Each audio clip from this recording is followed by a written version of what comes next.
Inisiatif pemerintah yang mendorong penggunaan pinjaman online untuk membayar uang kuliah menimbulkan polemik di tengah masyarakat. Dan untuk membahasnya lebih lanjut, kita sudah terhubung dengan anggota Komisi 10 DPR RI, Ibu Lisda Hendra Joni. Selamat sore, Mbak Lisda. Selamat sore, Kak Firzi. Ya, menurut Mbak Lisda bagaimana inisiatif pemerintah yang salah satunya mendorong pinjol untuk membayar uang kuliah? Mbak Lisda, bagaimana pendapatnya sebagai anggota DPR di sini? Ya, jelas ini bukan solusi yang tepat ya, Kak Firzi. Karena ini kita menyelesaikan masalah, tapi dengan menimbulkan masalah yang baru yang lebih besar gitu. Karena ini kan jebakan ya, pada saat mahasiswa meminjam dan bersama keluarganya, kemudian itu ada bunganya yang bertumpuk-bertumpuk.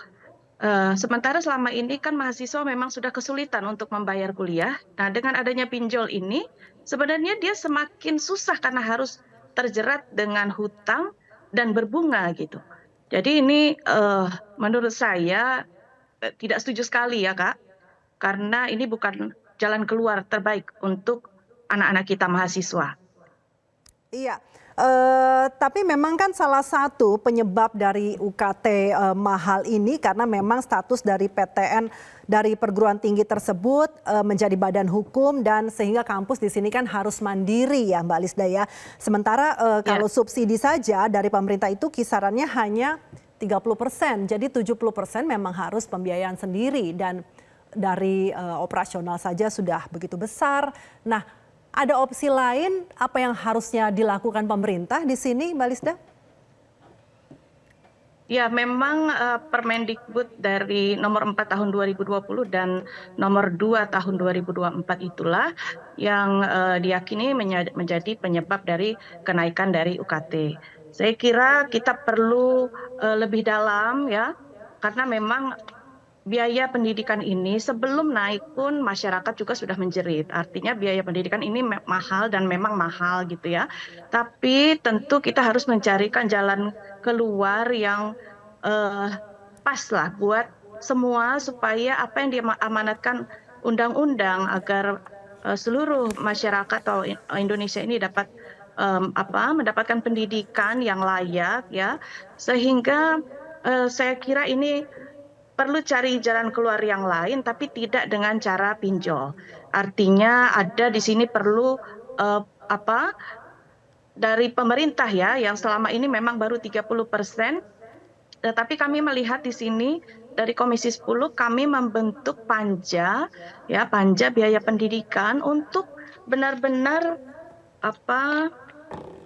membentuk panja pendidikan ini untuk merespon isu naiknya UKT dan juga permasalahan yang ada, ya karena kami ingin membongkar postur dari anggaran fungsi pendidikan 20% dari APBN ini, ya khususnya karena yang didistribusikan ini tidak hanya untuk Kemendikbud, Kak Firji. Jadi kita tahunya itu kan Kemendikbud itu mengelola keseluruhan dari 20% anggaran pendidikan dari APBN. Tapi ternyata dari 20% itu 52%-nya itu adalah ditransfer daerah dan juga untuk ke dana desa.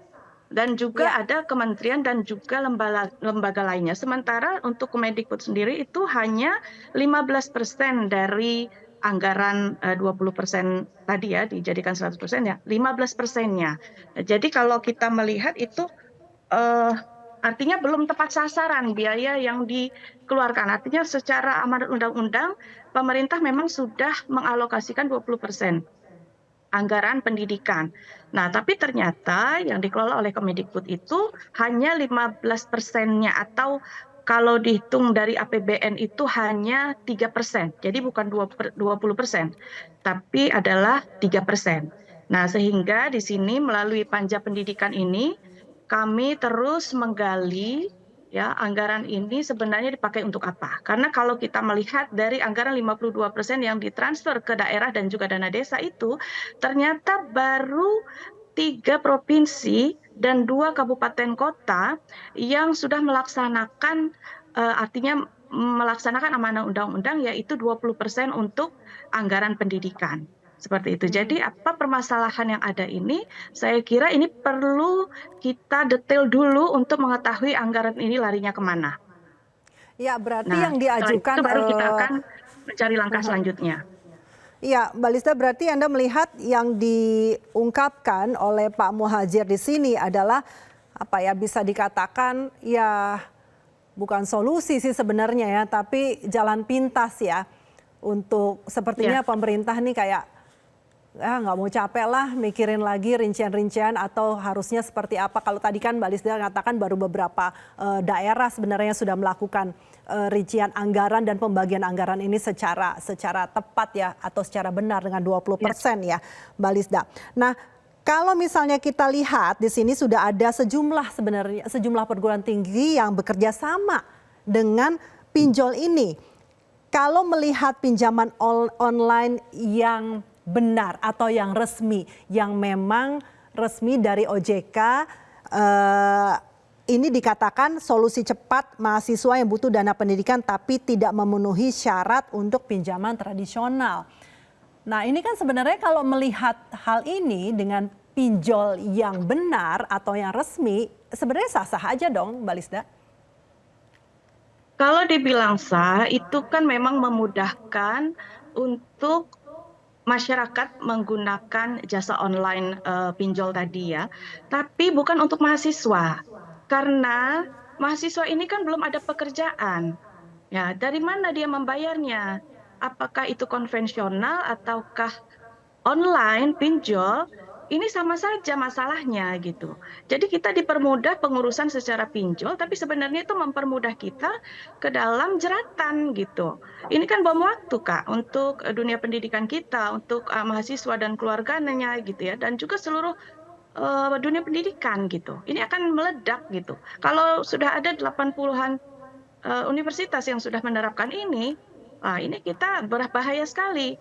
Saya sih melihat kalau misalnya pinjol ini dilakukan untuk mahasiswa yang tapi bukan pinjol ya, saya lebih kepada apa ya, seperti talangan dari pemerintah ya, untuk dana pendidikan ini mungkin kita bisa setujui gitu. Artinya tidak memberatkan, tidak berbunga dan juga kepada mahasiswa yang memang punya ikatan dinas. Artinya setelah dia lulus kerja itu sudah ada udah kepastian bekerja gitu. Tetapi kalau misalnya diberikan kepada mahasiswa yang kita sendiri belum tahu dia nanti setelah lulus itu apakah langsung dapat pekerjaan, apalagi dengan berbunga. Ini kan sangat-sangat membahayakan, Mbak Virgi. Ini bom waktu untuk kita semua. Iya, tapi kan memang kalau melihat operasional yang ada yang harus dikelola oleh setiap perguruan tinggi, ini memang dinaikkan UKT-nya selalu bahkan mungkin akan naik terus ya seperti itu karena memang kebutuhan operasional dan pengembangan juga pasti naik gitu karena inflasi, kebutuhannya juga bertambah. Nah, kalau Ya. DPR di sini apa yang diusulkan, Mbak Lisda? Ya, pertama kami memang sedang menggali dari penggunaan anggaran 20% tadi. Diharapkan setelah kita mendapatkan jawabannya, anggaran tersebut dapat lebih efektif dan sesuai dengan sasaran seharusnya. Sehingga ini bisa menghilangkan permasalahan yang ada sekarang ini, yaitu reformasi anggaran pendidikan. Dan kemudian juga yang kedua tentu mengevaluasi dan menyesuaikan UKT sesuai dengan kemampuan daripada orang tuanya. Dan yang selanjutnya yaitu peningkatan skema beasiswa. Kalau selama ini yang dari pemerintah itu kan dari beasiswa dan lain-lain itu baru sekitar 30%. Nah, tapi kalau ada anggaran nanti yang memang seharusnya bisa diperuntukkan untuk anak-anak kita dalam hal ini biaya kuliah, tentu ini bisa ditingkatkan apakah sampai 40%, 50%. Intinya jangan kita menyelesaikan masalah dengan permasalahan yang lebih besar lagi. Berarti ada kemungkinan ya masih bisa untuk menaikkan subsidi dari pemerintah? Saya kira iya, karena kami melihat di sini Kak Virgi, di sini memang anggaran yang tadi ditransfer ke daerah dan juga ke dana desa, ini masih dipertanyakan apakah anggaran tersebut memang dipergunakan untuk pendidikan. Karena kalau kita Lisda, ke-mute ya Di- Ya, suaranya ya. ya, sorry, ada telepon masuk.